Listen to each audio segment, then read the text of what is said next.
Phone tapping కేసులో హరీష్ రావుని పిలవటం, మీ ఫోనే ట్యాప్ చేశారని మీకు తెలుసా? ఇదిగో నెల రోజుల పాటు మీ ఫోన్‌ని, మీ వాళ్ళ ఫోన్‌లు ఇదిగో వీళ్ళే ట్రాప్ చేశారు అని చెప్పడం.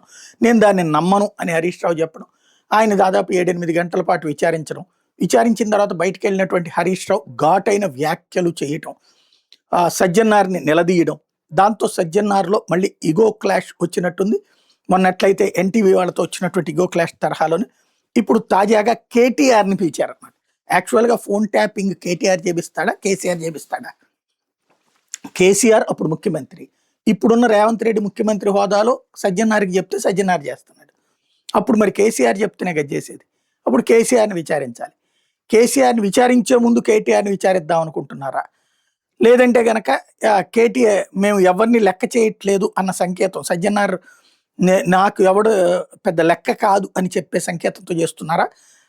ఒక రకంగా తనని కవ్వించారు కాబట్టి చేస్తున్నారని చూడాలి. ఎందుకంటే ఇవాళ ఇచ్చేసి రేపు పొద్దున కల్లా విచారణకి రమ్మని నోటీస్ ఇవ్వడం 160 కిందన జరిగింది. కాబట్టి కేటీఆర్ వెళ్తారు, మళ్ళీ విమర్శిస్తారు, వీళ్ళు అధికారులు మేము చూసుకుంటామని చెప్పి.